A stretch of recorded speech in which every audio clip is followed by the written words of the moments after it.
And I'm going to start this time with a story to explain a little bit of what we're doing. So way back, this might have been the first Would Jesus Eat Fry Bread conference. And it might have even been before that.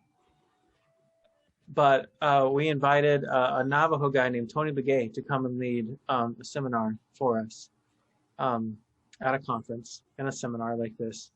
And, we got into the room and we got started, and Tony just started out. Well, I should preface this story by saying this, I was there, but this was a story that was told me by the guy who invited Tony because he wanted my perspective on it. Tony started the seminar by saying, why don't we just go around the room and introduce yourself and tell me a little bit about why you're here, why you came to this seminar of all the choices. And so they started to do that. And, the seminar was Tony and mostly white people in the room. And white people do this pretty fast, right? We'll introduce ourselves in 10 or 12 seconds and move on to the next person so that Tony can get to the content. But Tony kept slowing them down. They would introduce themselves and he would ask a question. You ask them where they're from. And then he would know somebody. So he'd say, oh, do you know so-and-so? Or I've been to that church in that town, and find some way to connect with them. So it was taking a long time. This was taking longer than it usually does for them to introduce themselves. And my friend who asked me about this, he was getting antsy and impatient because there wasn't a ton of time for the seminar, and he was really excited about what Tony was going to teach. So by the time it got to him, he was like, Tony, hey, you already know who I am, and we're taking up a lot of time with this, so why don't you just skip me and maybe we can go a little faster to get around the room. So Tony moves on and led his seminar. So my friend came and asked me, he's like, I didn't know what to do then, but I just felt like we were wasting our time on all these introductions and we were going to miss out on what Tony had to say. And I told him, no, Tony is doing what he does in that room. As a Navajo man, he needs to know who's in the room, and he's seeking a connection with them. He's understanding their context and their family and who they are.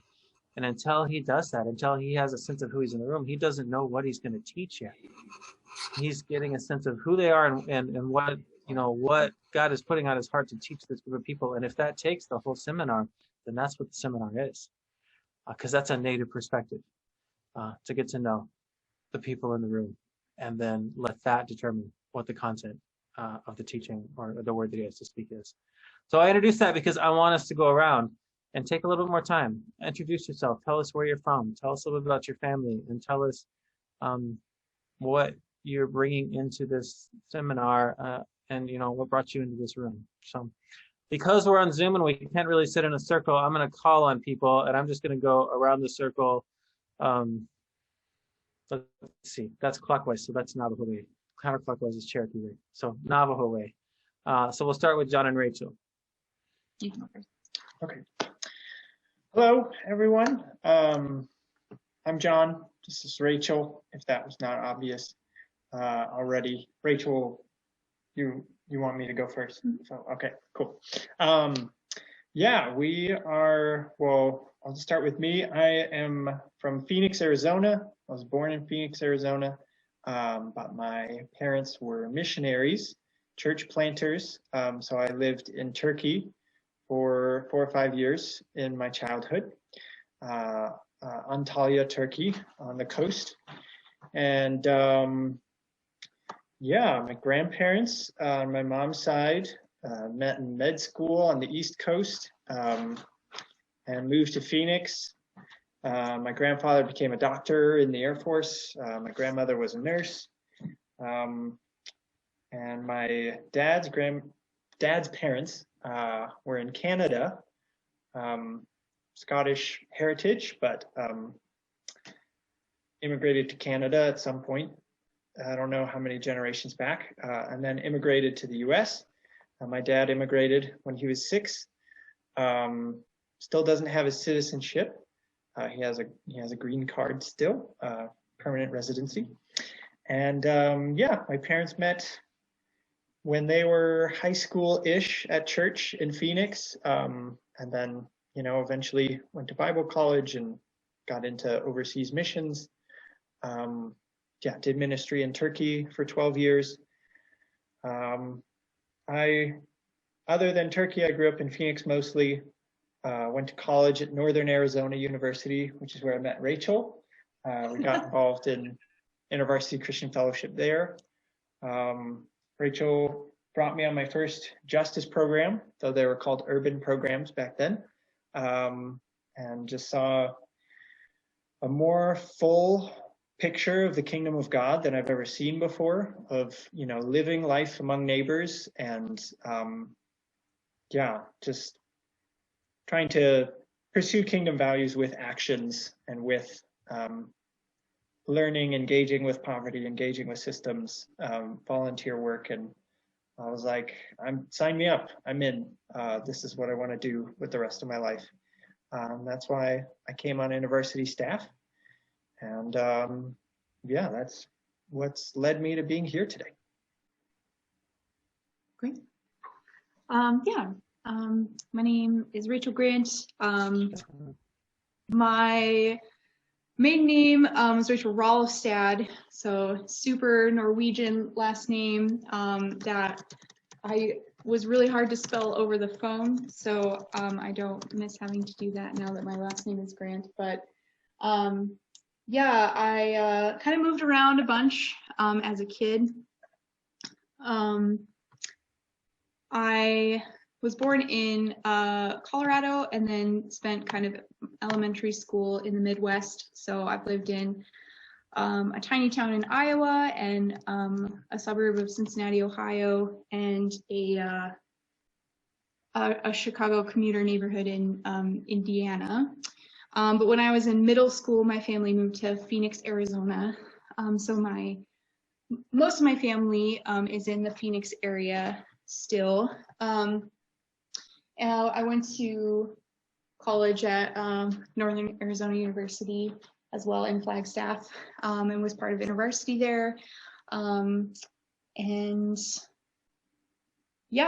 Decided to come on staff, and there was a pretty strong need out in Albuquerque, New Mexico. So I was like, okay, I guess we're gonna go there. And it's been a really special place for me. I've now lived in Albuquerque longer than I've lived anywhere else in my life. But it turns out, I actually didn't know this until I moved here, but my grandparents on my mom's side actually met at University of New Mexico here in Albuquerque at a campus ministry event. And so I was returning to my roots and I didn't even know it.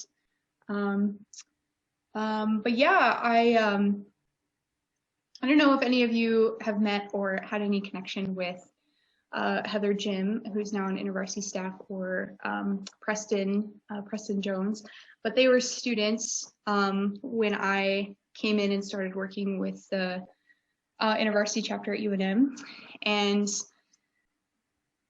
they just ended up having some conversations with me about how they really felt like Native students didn't feel welcome in our chapter, and that really started changing a lot of things for me and the way we started doing things as a chapter. And I kind of started doing what I could to learn from them and work with them. And that kind of one thing led to another, and now I've become involved with Native InterVarsity. So I help with the coaching program and the coaches for Native InterVarsity, and it's been a really good gift to me to be kind of adopted in a way into this community, and to be so welcomed, and it's just been a huge source of joy for me in my staff experience. And that's kind of how I ended up here. So that's me.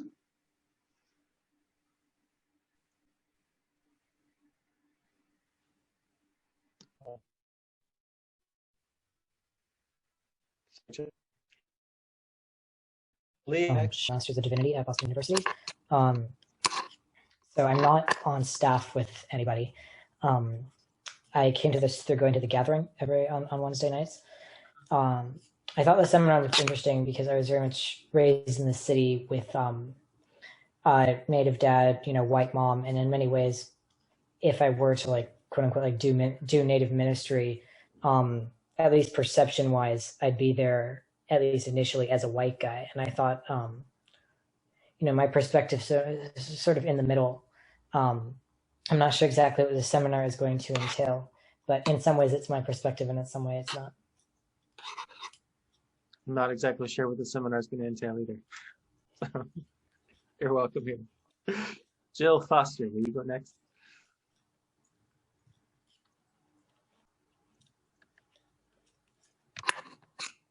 Can't hear you. I think you're muted.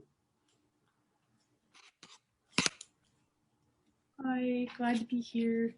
I kind of got shoehorned into it as a guest of Kenny Wallace, who was on staff at InterVarsity USA. He's Black and Choctaw. And anyway, he's my friend here in Montreal. And although I was on staff at InterVarsity way back in the day here in Montreal, our interest really is building an Indigenous-led community in the Jesus in downtown Montreal, because it doesn't exist here. So that's why I'm at this marvelous conference and this particular seminar. I'm pretty well struck UK background, although mainly Irish, and grew up in Mohawk territory in Ontario, and I guess my family have been settlers here for about 5 generations. But in Montreal, we're lucky to have a lot of Indigenous nations all around, especially Mohawk, and been involved in a lot of kind of as an ally, invited into land defense stuff, and my interest is really land defense or restitution as a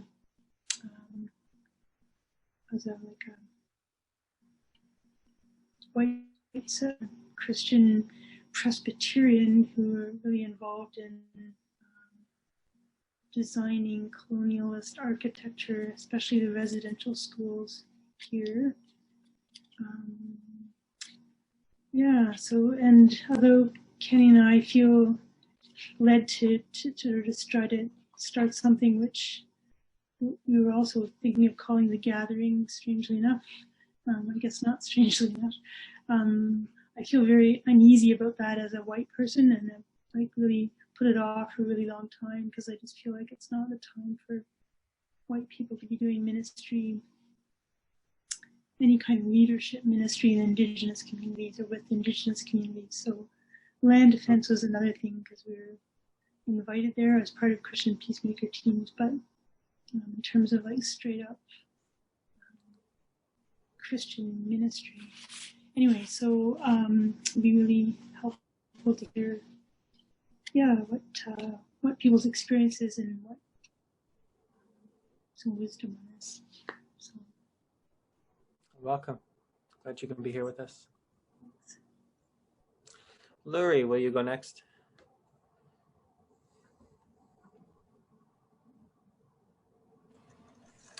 So hello, I am Lori Owen, and I currently live in Albuquerque. Since the fall of 2016, I have been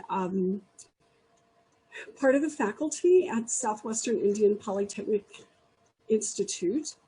And when I found out that I would be moving here, that I had gotten the job, my friends Will and Megan Krischke said, "Oh, wow, would you be interested in being the faculty sponsor for Native InterVarsity at SIPI?" And I said, okay. So had no clue really what that meant, but I'm glad I did say yes, and it's been a lot of fun.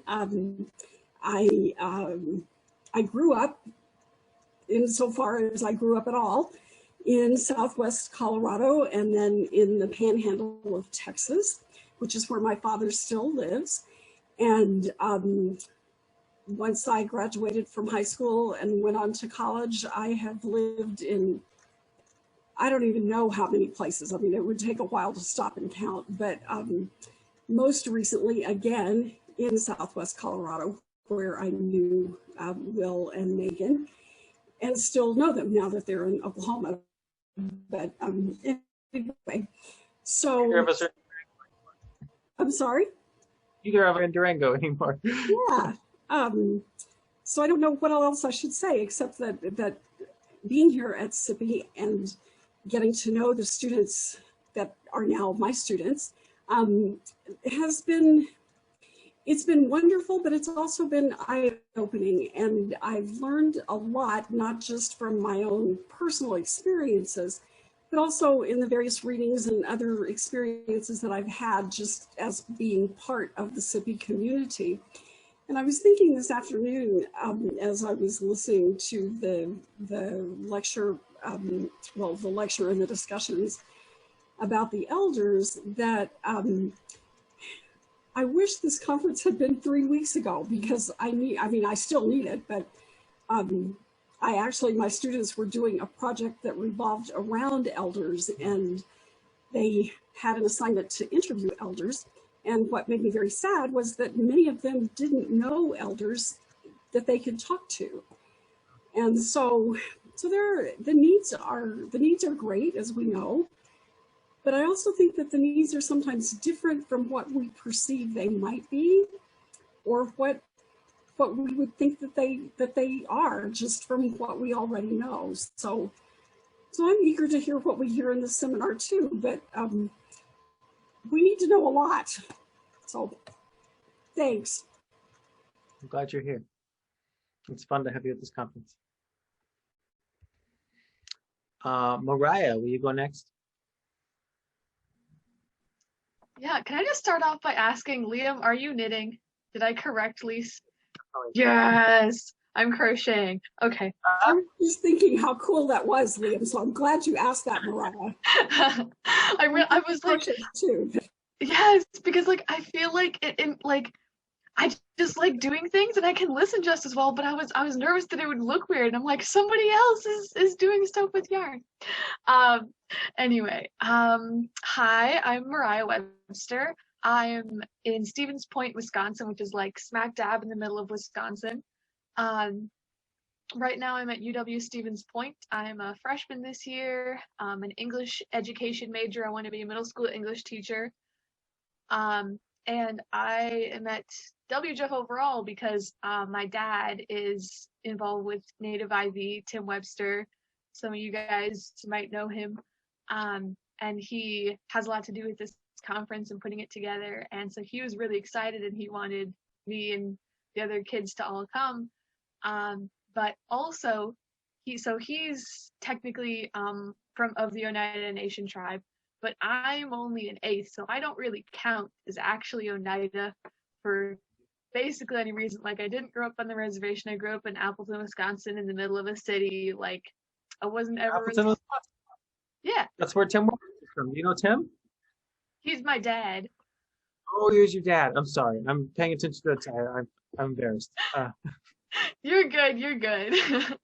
My wife is texting me to say they just finished introductions in their group. I'm like, well, we haven't finished in ours. I'm sorry, Mark. You're totally good. Yeah, so Tim's my dad. So he's Native. But I didn't grow up on the reservation. I don't speak Oneida. I don't really come at most things from a Native perspective. I come at it as a white kid. And so it's interesting when my dad tries to pull me in and be like, no, like, we're part of Native IV. Like, this is like, should be a part of who you are. And I'm like, but I'm not really for most ways. Like, for all intents and purposes, I don't really count as Native. I've never had problems with people like assuming things about me. I've never like face the adversity that Native people have to. So it's like, it's interesting. So I was coming to this because I'm like, my dad wants me to think of myself as Native, but realistically, I feel more like a white person coming into this thing. Even though I get like the inside jokes about Indian time, most of it is not really actually my world. So I'm interested to see what we might learn. I'm glad you're here. Is it Chandra or Chandra?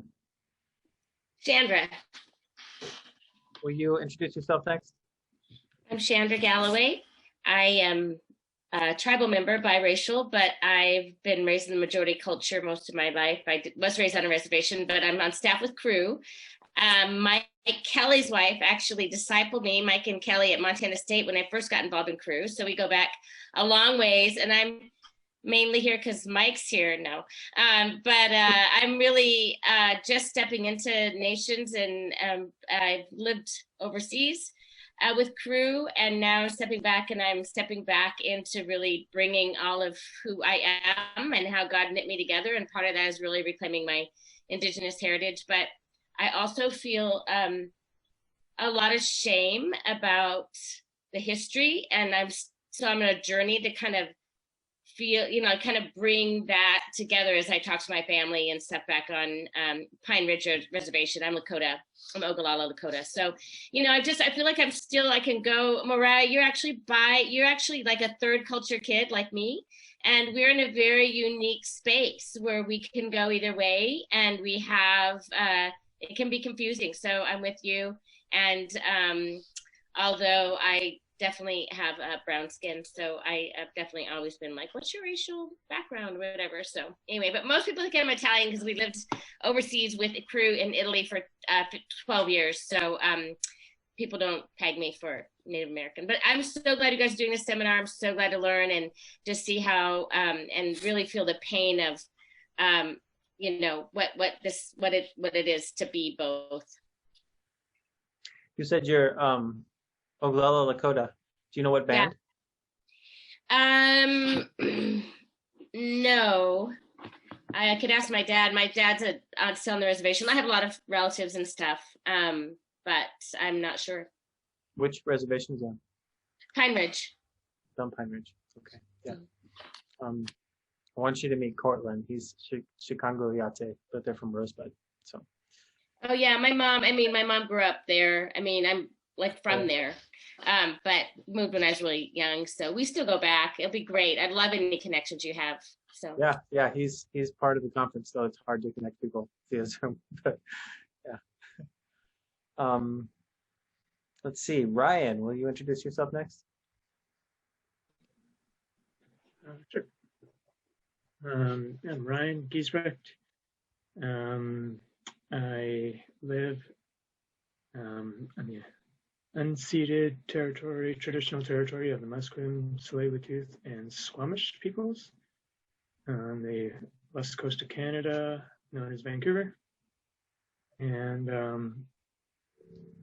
I've lived here / in the suburbs around Vancouver my whole life. My family, we come from a German Mennonite heritage. So that means I identify more as Mennonite than German, even though Mennonite is technically a church denomination. But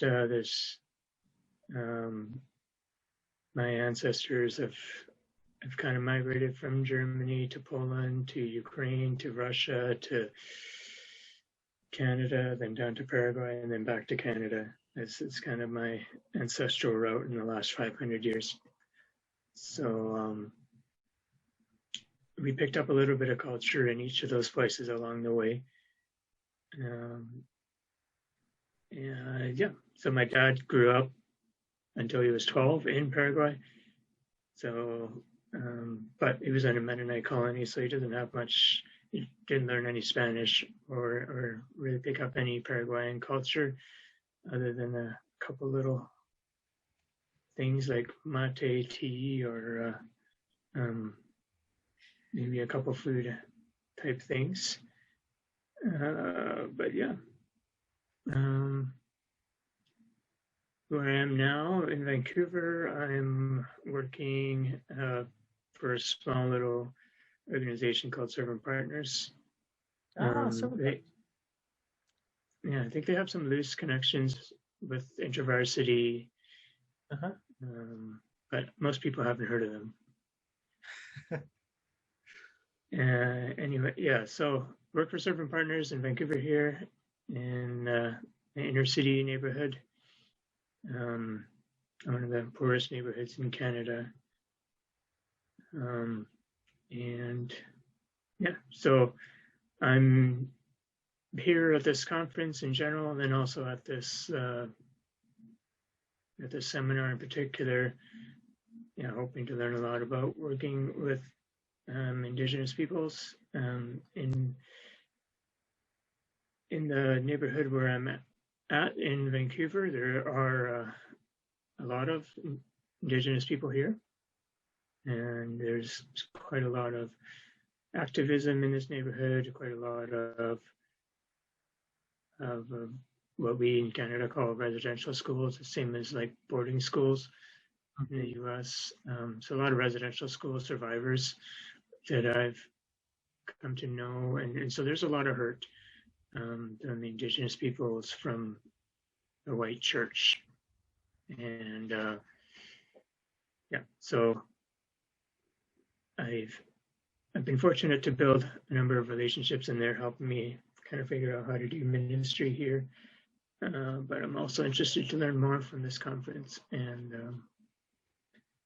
I always like to think like, I don't even know what question to ask, right? So just kind of come in with a blank slate and let the people tell me what I'm missing rather than asking questions and directing the conversation. So I know Servant Partners because of Scott and Connie Anderson. Do you know them? No, I just recently started this year, so I don't really know anybody in the organization outside Vancouver and Saskatoon. So, You know Wendy Owen? I do. Good friend of mine too. Yes. My daughter. So you're out in Montreal? Yeah. Yeah. She went Okay. So over. yeah, we also have Ricky. We have Ricky who is also from Ricky. Montreal who works with us.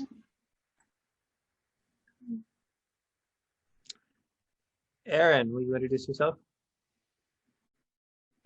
Thanks, Phil. Hi, everyone. My name's Aaron, and I'm from Albuquerque, New Mexico. And I got involved with InterVarsity about a year ago, and I got interested in WJF because there's a large Indigenous community where I live, and I wanted to know more about what their perspective was, and so that's why I'm here. Well, thanks for being here. And Eric, I saved you for last because I'm officially nominating you as a co-leader of this seminar. Because I know you bring a lot of wisdom to the table on this topic. So will you introduce yourself? Sure. Yeah, I'm a part-time staff worker for InterVarsity, focusing on Native ministry and also on spiritual formation and prayer. Yeah, I have one of those odd stories having to do with my family background in Scandinavia. I mean, I'm a descendant of all Swedish immigrants. All my grandparents were immigrants. And when I was a kid, I thought that was the end of the story, that we were just all Swedish, even though my dad was this short, round guy who had dark hair and olive complexion, and my mom was a redhead with blue eyes. They were totally different looking people. Turned out that my dad actually had a connection with the ancient Sami people, which is an actual legitimate indigenous people group in the heart of, well, actually in the Arctic region of Northern Europe. And that was an awareness that grew on me as an adult. I didn't grow up understanding what it even meant, but it explained a lot of things about my family, about our artistic abilities, about our family culture and a lot whatnot. And I actually got drawn into Native ministry because I met Richard Twiss and Terry LeBlanc at my first Urbana conference, and got to talking with them and mentioned to them that I was Sami, and they said, "Oh, we know these people. They join us for the World Christian Gathering of Indigenous People. They feel they're like brothers and sisters to us." And so they sucked me right into the heart of doing Native ministry. And by the way, Mariah, I've worked with your dad quite extensively, and your brother Dyson lived with us one summer when he went to 2100. That's why your name was familiar. I was like, Eric Seberg. Yeah. I know that name. Yeah. So, so I, one of the paradoxes of Indigenous identity is that it's a hidden thing all over the world. I mean, you can go to places in the world, like you think of Japan, for example, as a place that, is just Japanese, but the Ainu people were there long before the Japanese were there. I mean, there are these hidden identities that are indigenous and oftentimes linked to the first people of the land. And that was the case with the Sami people. They probably followed the retreating glaciers and all the reindeer herds that were moving north, and they've been connected to that region ever since. So, when we talk about indigenous realities, I think we oftentimes need a bigger frame than what we go up in understanding. And I just put that out there because there's a tendency for people from European backgrounds to sort of not think of themselves as indigenous, but in reality, everybody on the planet is indigenous. Tribal in some way, shape, or form. It's just that many of us have lost connection with it.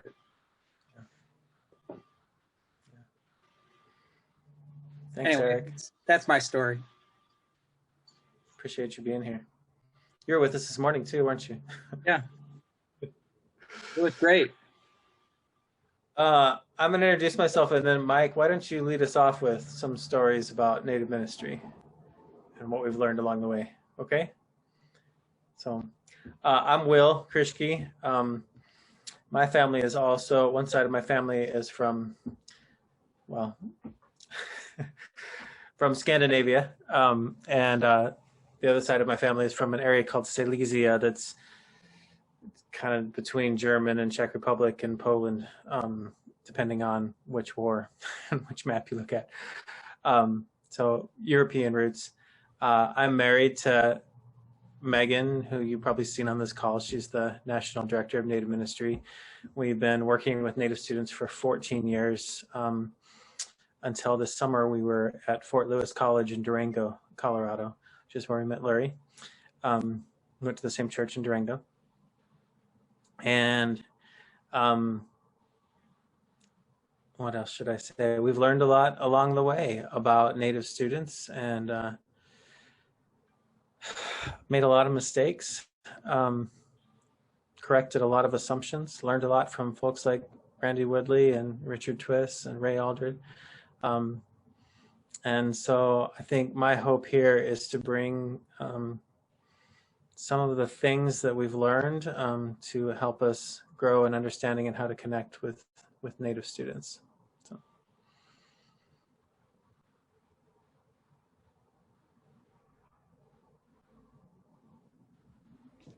Yeah, thanks so much. It's so great to be on this in the Zoom meeting and hearing from all of you and meeting different people. And Chandra, it's pretty cool to see you, because that was quite a few years ago, over 20 years ago, huh? More than that? Don't tell them. They think we're young, Mike. Yeah, that's right. Basically, I'm just saying I'm old. Mike's young. Yeah, I know it's really fun to hear the stories. I appreciate the Will's suggestion that we spend a little bit more time getting to know each other. And so maybe on that note, I'll try to do both, tell you a little bit about myself and about, and how that kind of relates to the conversation that we've been having about what does it mean to do ministry in a native context as a non-native person.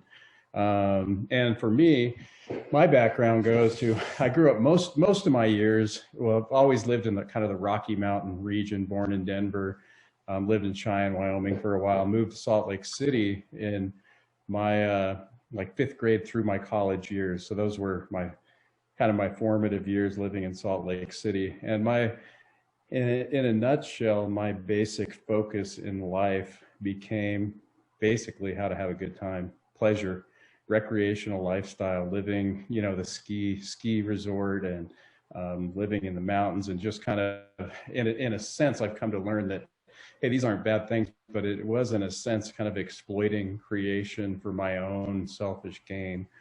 And then later kind of coming around and realizing how much emptiness there was in that. And a sister of mine who had began a relationship with Christ, and it was amazing for her. She was just about to get married to a guy, and 10 days before the wedding, he had backed out.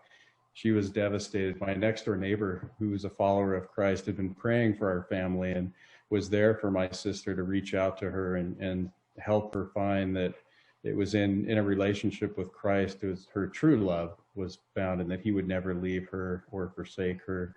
So my sister got involved with a campus ministry crew, the University of Utah, and it's just like when you find something that grabs a hold of you, you've got to share it. And you kind of start with your baby brother because, you know, he's kind of easy picking, you know, you can just try it out. So she just had to practice sharing her faith with me, and it made sense to me. I'd never really heard about Christ in this way, that he wanted a relationship with me. And so I gave my life to Christ, and then eventually got involved with campus ministry at the University of Utah. I'm moving real fast now, but then ended up coming on staff and moved to Bozeman, Montana, still in the Rocky Mountain regions, involved with ministry on the college campus at Montana State in Bozeman.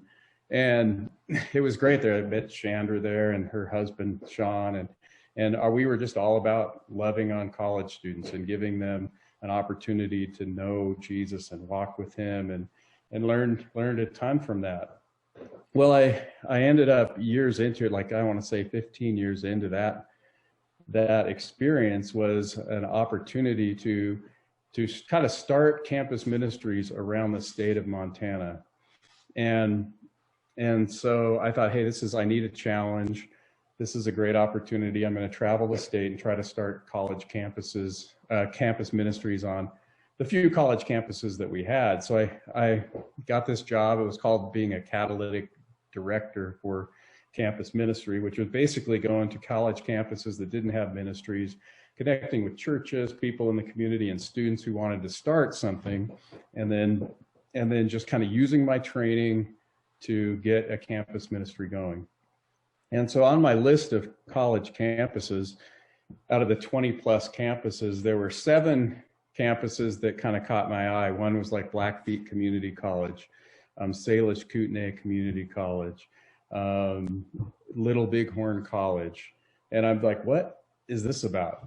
And which this revealed something to me as a dominant culture, as a white person, lived in Montana for 15 years, knew there was a reservation, but my knowledge of what was going on in these indigenous communities was basically the sign that said, hey, kind of leaving reservation on the freeway or something like that. It's like, I thought, oh yeah, that must have been a reservation I knew nothing about. Here I am, lived in Montana all these years, yet I was unaware. They say that's a posture of those who are really part of a dominant culture, to be really unaware. And it kind of caught me off guard. Like, here I am unaware that we even had tribal colleges, and I'd lived in Montana all these years. And so began my journey. Well, hey, no problem. I'll just take my training. I'll go to these places, and I'll just take my training, and I'll start this will be cool. I can start campus ministries on these college campuses, these tribal colleges. And let me tell you, I was in for a huge learning experience, and I was like a fish out of water. I was like, trying to think of the different metaphors of just feeling completely lost and insecure and out of my element, and then also realized that the training that I had was completely insufficient for being able to start the ministries like I had in mind in these contexts. And so began about a 15-year learning experience, which I'm still on, still haven't figured it out. But it was about that same time that I got in touch with Donnie and Renee Begay, and somebody said, hey, are you doing ministry on college with Native American students? I go, yeah, well, I guess so. And they said, well, you got to talk to Donnie and Renee Begay. And they were just starting kind of a campus ministry for Native students down in Las Cruces. And so I called them and I started to tell them, hey, here's what I've been doing. Here's what I've been trying to do.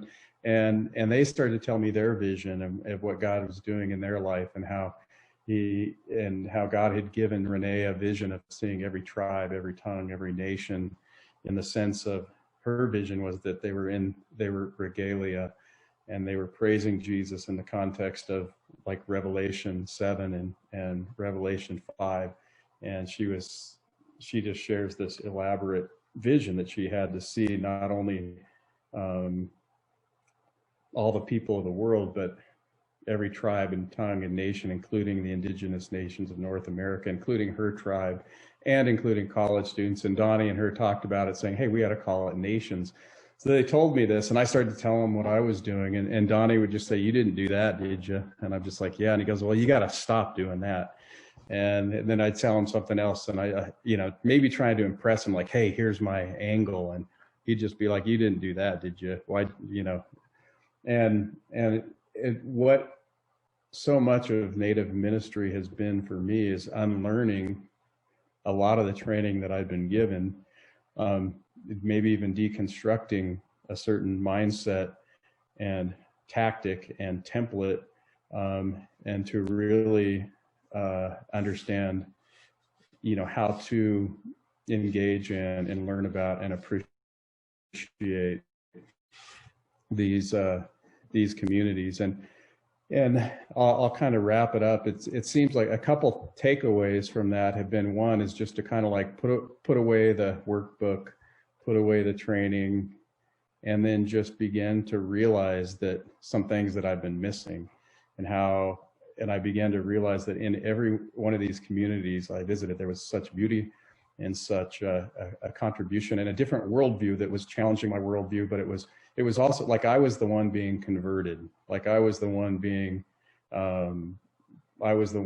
saved from something that had really had blinded me and that had captured my heart, especially this idea that maybe this kind of God complex that I felt that maybe subtly had. I just thought like, hey, I'm the one with this training. I'm the one with the message. I'm the one with the good news. And then I realized like, hey, wait a minute, this is kind of a flipped. There's good news and there's beauty and there's relationship, something that I've been missing, that the church has been missing. And that's the journey that my wife and I have been on, and just feeling like our lives have been so enriched as we've entered into, and God has blessed us with learning about these different communities and meeting and kind of becoming family with a lot of these different communities and students that we meet from around the country and in our state. And so that would be just a brief introduction of how I kind of got into Native ministry and how God pulled me into it, and I've been blessed from that. So.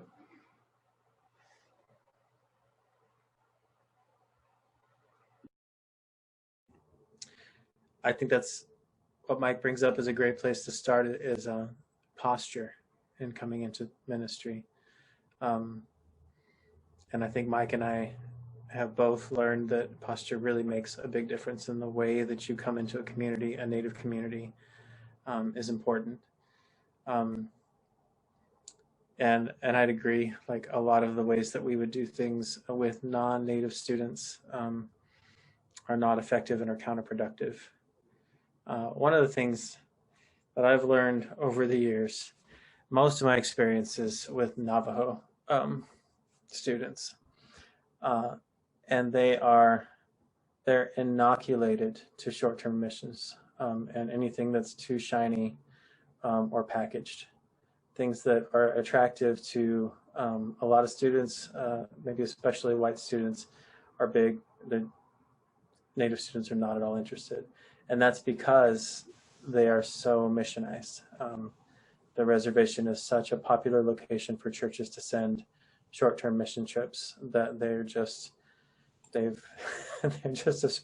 they've been visited by vacation Bible schoolers and Habitat for Humanity type folks to come build things like Rashawn's video was talking about their whole life, all summer long.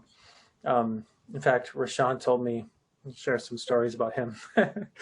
Rashawn told me once that when he was growing up, the vacation Bible schoolers, the missionaries would come through, and they'd all come and stay for a week or two, and he'd go to their vacation Bible schools because it was summer and there wasn't anything else to do except sit in the house, and they were fun, and it was always sort of the same.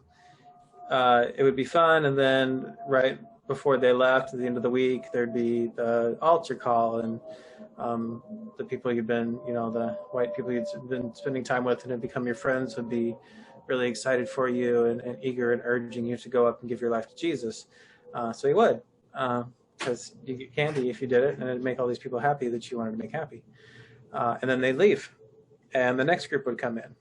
And the next group doesn't know anything about the last group, so they do the same thing, and they don't know that you just gave your life to Jesus. They just see you as this Native kid who needs to be saved. So it goes through the same cycle, and you give your life to Jesus when they left too. And so Rashawn would be like, I give my life to Jesus 5 or 6 times every summer because I just wanted to keep these missionary people happy. It was really disappointing to them if you didn't, so you just did. And that to me it's sort of the effectiveness of short-term missions on the res. And if we're going to do effective Native ministry, we have to take a different approach, right? Because that's the other side of it, is they are the most missionized, but maybe the least converted people. I don't know if that's true. It might be true. I think there are more believers on the reservation than show up in studies and statistics. So posture is important. How we come into these communities, Native communities, is important. One of the things that I learned is that our mindset in ministry is often to create our own thing. Whether you're planting a church or starting a campus ministry or what you're doing, like you're kind of thinking that you're going to make this community out of, I don't know, the raw materials. There wasn't something there until you got there, and you're going to make something there. But to Native people who are part of a community, that can feel like you're pulling people out of the community they're in to come be part of this thing you're making. That was one of the first mistakes I felt like we made on campus when we were advertising and hanging posters and doing things. Is it was all about what we wanted to start, what we wanted to do. And it wasn't, they were just, the doors were closed to that. So we learned to invest in what was already happening in the Native community on campus and the clubs that were there. One of the best things we did when we started was we got involved in a social activist club that was protesting coal-fired power plants at the time. And we were like, I think Jesus cares about this issue, and it's a great way to meet students and maybe start some conversations about Jesus. So we plugged into and supported what was already happening in that community instead of trying to start something new and pull students out of it. And as we invested in that, we gained credibility and respect. When we first went to that Native American Center at Fort Lewis College, they wouldn't let us hang a poster on the bulletin board. But 4 or 5 years later, I had keys to the Native American Center, and we were using it for events that we were putting on because we built trust and respect by investing in the community that was there. So. I have a thing that I wrote the first time we gave this talk in 2012. That's recommendations on connecting with Native students. I can put it, if Zoom will cooperate with me, in the chat here as a PDF, so you guys can look at it. be all right if I run down that, Mike? So Mike and I have done this seminar together every WJEF we've ever had, and we never actually plan it. We're just like, we'll get together and tell some stories. So, but if you want to download this and read it along with me, my main focus in writing this was to help other InterVarsity staff connect with Native students on their campus. And I felt like they needed to understand a little better what was different about Native students. And I wanted to challenge some of the assumptions that had been challenged in my own life and ministry.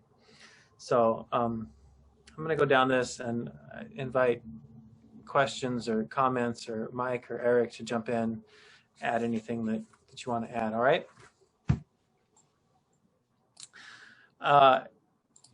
And when I turned this into InterVarsity, they turned it into first person, which is kind of weird to me because now it makes me sound like I'm Native and I'm not, but I'm going to read it that way. Things I wish my friends understood about being Native. As you get to know me, don't be in a hurry. Native people are just not in a hurry. I think it's one of the most beautiful things about their culture because I don't think God's ever in a hurry too. Oh man, we got 5 minutes left, really? Okay, we spent most of our time on the introduction. Hurry up, okay? Come on, hurry up.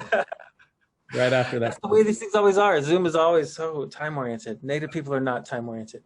Okay, I'm not going to read down this thing after all. I thought we had another half hour. I can hit some highlights. Native people are not in a hurry. They're not time-oriented. White people like us, we are very future-oriented. Native people are more past or present-oriented. White people tend to organize their lives. What you're doing next determines what you're doing now, which is what's happening right now, right? Like this seminar's got to end because something's going to happen after it, even though it's not finished. What you're doing next determines what you're doing now. As white folks, how many times have we said, oh, it's really fun to see you. I've had a good time. This is a great conversation, but I got to get to my next appointment. Maybe we can carry this on later. Native people aren't like that. What they're doing now will determine what they're doing next. They will finish an interaction or a task or a job and be late to the next thing instead of leaving something unfinished in order to be on time. That was a really hard thing for me to get used to when I was training student leaders in InterVarsity because they were never on time to anything. In my culture, in white culture, that signals disrespect, but in Native culture, it doesn't. White people show up on time and will leave out of something early. Native people will show up late, but stay until something is finished. That's how you see commitment. That's how you know who's really invested in what's going on, is how long do they stay, not when do they get there. Any questions about that?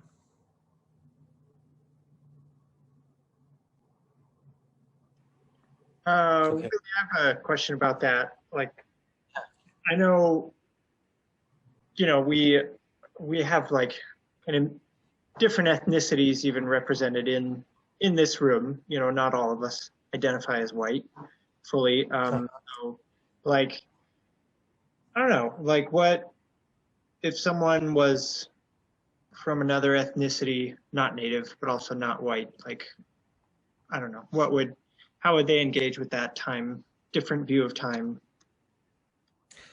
Well, we're getting out of my area of expertise. You're right, white people aren't all the same. I think probably Germans are more on time than Irish.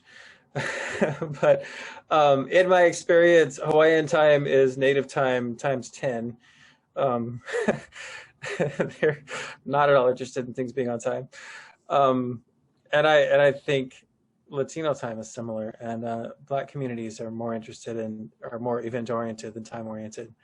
I think white people in general are the most future oriented people that I know. I don't know a lot about Asian communities. I can't speak to that. Ryan says not his German family. So.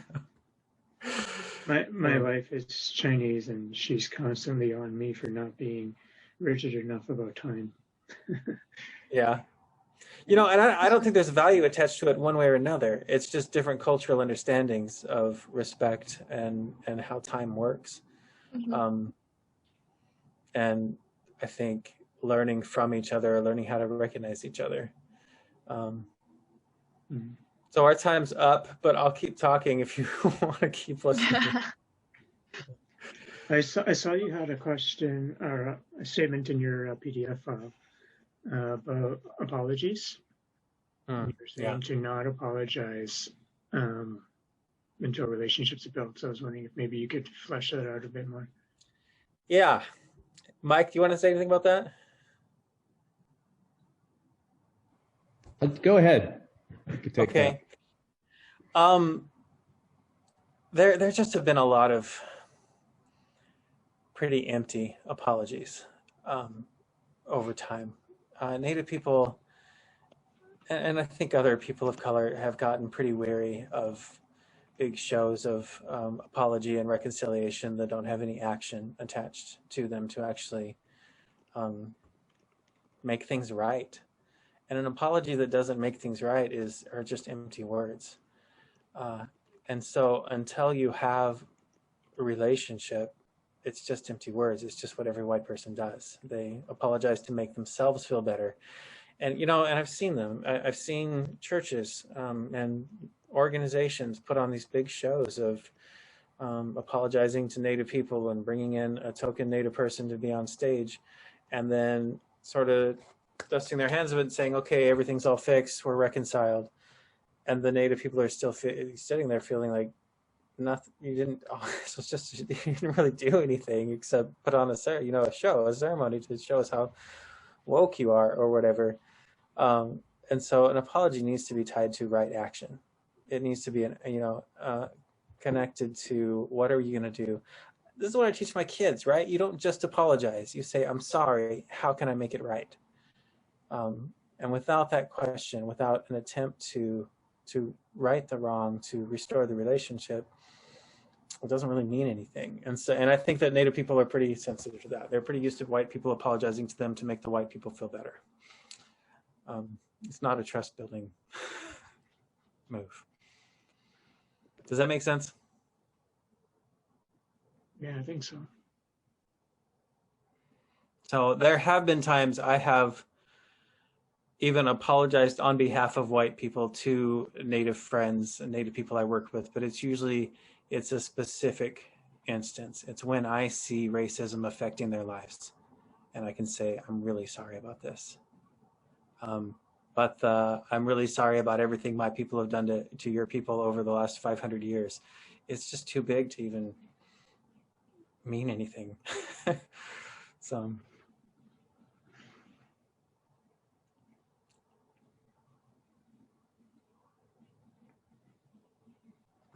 Yes. Liam, you have a question? I guess just sort of coming off of that, and this is only from my own perspective, I think sometimes the sort of apologizing also, I mean, this isn't like advice for doing ministry with Native college students, but it's just a general thing that I pick up on, and I guess for other people to keep an eye out for, is just among more sort of left-leaning progressive white people, they have this idea that like Native culture is off limits and you can't, buy a dream catcher at a powwow or anything. Like you're not even allowed to go to powwows. You have to have a Native chaperone, like it's some secret Masonic rite, even though it's an event that's open to the public. And so as much as people talk about like cultural appropriation, and I think that is a thing, I'm always hesitant to engage with that because it often ends up with, white people just stepping back and saying, okay, I'm not going to interact with this in any way. And I feel like, there's some balance that people need to find, not necessarily you all, because I'm sure most of you have found that, but it's something that I struggle with when I'm interacting with white people who sort of have that perspective. Yeah, I see that. I feel like talk to white students all the time who feel paralyzed by their fear that they're going to say or do the wrong thing and mess it up. And guess what? I've said or done the wrong thing so many times. So many times. You learn to apologize. You learn to come in with a learner's posture, and admit that they know that you're clueless. And it is my experience that the vast majority of Native people will recognize if your intentions are good, if you're coming in humbly and wanting to learn and wanting to honor and respect them. And they're gonna see that and respond to that with grace and compassion. They're not mean. They're not intimidating. There are some, yeah, there are some that are gonna blast you. You know, the first thing I put on here is Native people have stereotypes about white people, just like white people have stereotypes about Native people. You'll run into that. I see that as an opportunity to walk a mile in their shoes because they deal with the stereotypes. They live, you know, in a white dominant normative society. So they know that every white person looks at them or hears that they're Native and has a Lone Ranger and Tonto in their heads. So when they think things or assume things about me that aren't true, it's an opportunity for me to turn the other cheek and understand what it's like to be like them a little bit better. And to choose that instead of choosing defensiveness or getting offended by it. So.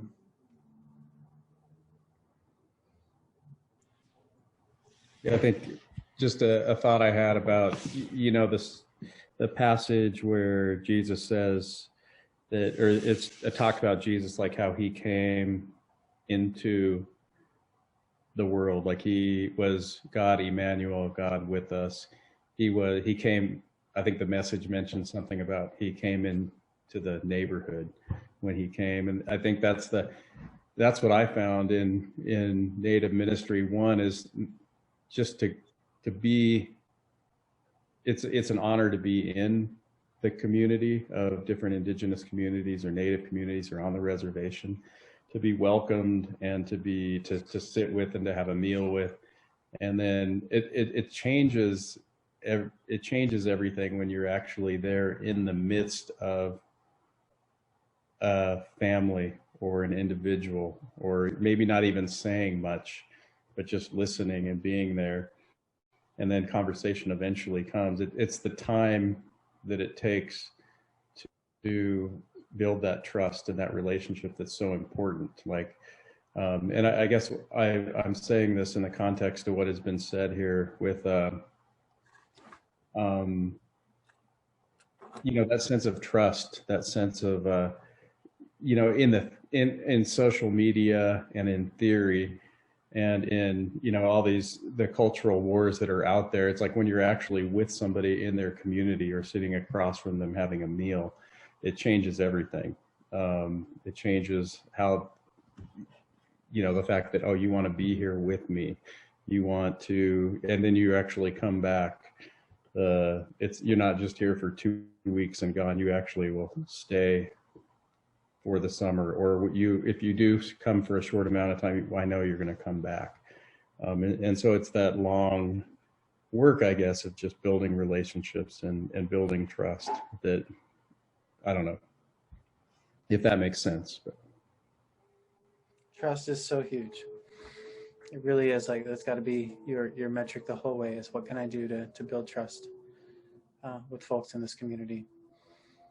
My first piece of advice when I talk to students who want to start reaching Native students on their campus is find the Native or multicultural center there and go wash the dishes in that space, or set up chairs for an event. Because we, like Mike was talking about, we tend to come in with our program and what we want to do and how it's going to be so great for that community, and we're going to set this thing up and it's going to be amazing, and they're skeptical and resistant. But if you come in and just say what needs to be done, most multicultural and Native centers are understaffed. They have people working really hard trying to take care of their students without enough resources. And so I used to go wash the dishes in the Native Center and just see who I met in there doing that, and say hi to the director and make myself a regular presence in there. I think students thought I worked in there. You know, they bring speakers. Somebody's got to set up the chairs. Go offer to help them get ready for an event. If they're putting on a powwow, especially if they're putting on a powwow. Oh my gosh, there's so much work that has to go into putting on a powwow. They're always don't have enough volunteers. When we were just starting to get a group going at Fort Lewis, I had 3 or 4 students involved. The chairman of the powwow committee came to talk to our group about helping out with the powwow. You know, and he told us all about it and said there were places to volunteer and ways to get involved, and they were really looking for help. And I asked him, what's the worst job? What's the thing that you have the hardest time recruiting people to do? And he's like, well, it's cleanup, because everyone's really tired at the end, and, you know, it tends to go really long. So it's like 1 o'clock in the morning on Sunday night and nobody wants to do it. So cleanup takes forever and we have a hard time getting volunteers. And I said, that's what we're going to do. We want to do the hardest job. What do you think, guys? Let's sign up for cleanup. And my group did. And we were there till like 2 a.m, but it built trust and community with them that we were willing to take on, you know, that kind of work to help this thing happen. And it built relationship with him. He's still a friend. He's a guy I know that graduated 10 years ago. So I think that, again, it's posture. It's going in with a servant posture into those communities. And God will provide, the Holy Spirit will lead you to the right people, will provide the opportunities to share about Jesus. The openings, the places, the people that need prayer that you can pray with.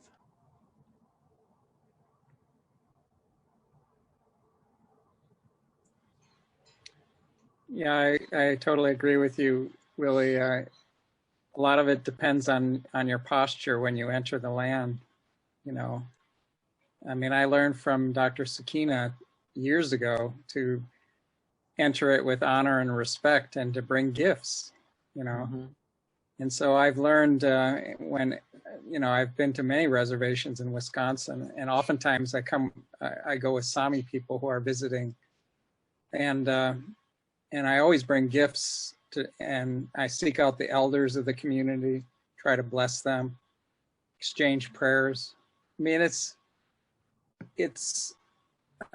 unfortunate that people feel intimidated, because I've found it very open spirit to build relationships with people. You know, they want to be relational. They don't want to just be the subject of a ministry focus. Yeah. They want to be connected in some way. So connecting through serving them at a powwow is a fantastic way of entering into their community life, because powwows are quintessential family events. You know, everybody's there. The elders and the little kids, everybody's in regalia. It's a good way to enter in to the community life at the ground level. Just to let you guys know, this seminar is technically over, and that they're starting the Donnie's Diner with Superman, and so I will not. Maybe others will be offended. I won't be offended if you want to slip off and go to that. And I think they've allowed us to keep this room, this breakout open. So if you want to stay and continue to chat a little bit, that's fine. But feel free to go. So. Yeah, they keep sending warnings like every 2 minutes. This is going to close soon. By the way. Now it's going to close soon. The staff group me a message to see if we could keep it open, partly because it feels a little more native to me to like let it conclude on its own instead of letting the clock end it. That's my least favorite thing about Zoom, is you just get kicked out in the middle of a conversation. Yeah. So we'll see if they let us. They might kick us out.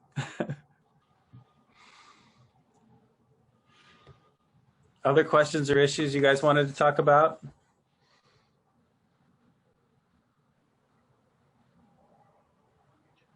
One thing I could interject here is just kind of an expectation that I had, and it probably just from my training, is that we have this it's kind of a, what would you call it? A strategy of how to do ministry. And one is that you want to win students to Christ, and you want to build students up in their faith, and then you want to see them sent to do the ministry. And that was kind of the training that I was given. And I realized that that was something that kind of got flipped on its head in Native ministry. And it was kind of something that I learned. And just a quick story about a guy named Nick. He's Yakima. He came to Montana State for schooling. And he had brought a lot of his problems with him and really struggled in school. But he was reached out to, and he was loved and cared for. And there was a Bible study going on, and this gal, Kasaja, who's Crow, had just kind of always reached out to him, always invited him and said, hey, we'll pray for you. And they just invested in him and loved him. And he'd always say, I'm not a Christian, but I love nations. Because they pray for me. It's kind of been a safety net. They've got good food, and it's a great place just to process. Well, 3 years he was really involved with nations. And in my mind, I'm thinking, okay, well, has he become a Christian? It's like, I don't even know. And to me, it's like, I shouldn't even have had that question in my mind. It was more, it didn't really matter. What mattered is that we loved Nick. We cared for him. We prayed with him. We got to know Nick, and we learned about his background. We learned that he was Yakima and was part of the Longhouse tradition, and it was great. Well, 3 years into it, I'm driving with Nick somewhere. I think we were going to South Dakota, and he said, hey, Mike, I just want to let you know I became a Christian. It's like, what? When did you do that? And he said, well, it was like a couple months ago. I was in my dorm room, and then he tells the story of how he came to Christ. But it was just this expectation in my mind that got changed. And I found that really true in a lot of natives that I've known that have come to Christ. It's not like this event that happens one time, or it's going to happen first and then they'll be discipled. It was more like this model of belonging to a community and then later believing. And I think that was a really good lesson for me, is just the way I approached evangelism and the way I approached what it meant for a student to really become a Christian, and had to switch my priorities there. And so I think a lot of that has to do with that building trust and the focus of just loving someone and being there for them. So, yeah. Yeah, I think we were trained that you believe and then you belong, right? You make this declaration of faith that this commitment to Jesus, and then you join the church, you become part of the community. But we've seen, I feel like we were seeing this with Native students a long time ago, but even millennials and the new generation, it's more you belong and then you believe. Is sort of how the process works. I also see often with Native students, like back to the time thing, right? That their sense of time is circular. It's not linear. We have a linear sense of time as white people, and that just means that an event happened, things keep moving in a direction towards some kind of end. And the way we talk about or train about conversion can be along that, right? You get converted, and then you get discipled, and then you start discipling someone else, and then you become a leader, and eventually you go to heaven. I've been with a lot of students where I'm not sure where they are on that line until I realize that they're in a circle on that line, and they've had multiple conversion experiences, and things have gone up in their faith life and have gone down in their faith life, and sometimes they need to call back to Jesus, or return to their roots. It's a conference like this is the place where they come back. I've had Native students that will stand up at conferences multiple times to give their life to Jesus, and I'm like, wait, I thought you already did. And I did. I just felt like I needed to recommit and do it again. They're thinking circular about it, which is confusing to my linear mind. Yeah, and Donnie and Renee, so we had in Crew, there's this model of wind, build, send, very linear. See someone come to Christ, built up in their faith. And Donnie and Renee said, well, let's contextualize that. And they said that, we believe some of the basic principles of those, but they're not very native friendly words and a strategy, this win, build, send. And so they came up with restore, nurture, and serve. And so those are like that's what our mission is restoration, nurturing, and service. And they aren't necessarily, they definitely don't have to go in that order. I kind of see them overlapped or more circular. And I just love that contribution that Donnie and Renee, from their background and their understanding of the culture, was able to contribute and contextualize that into something that would be biblical, but as well as just really helpful for how we approach our ministry. Hey, I just want to apologize. I keep saying us white people, and I recognize that not everyone in the room is white. So I should be saying non-native is what I should be saying. So my bad. I apologize to those in the room who aren't white.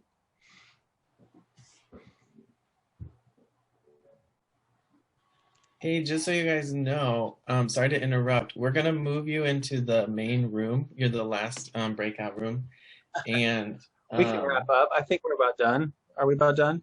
Yeah. okay. We're just slow. Okay, great. No, yeah, if you want to wrap up, that's great. Otherwise, we'll move you in the main room and then make one of you the hosts so that you guys can stay as long as you want. It's up to you. Yeah, thanks, you guys. God bless everybody.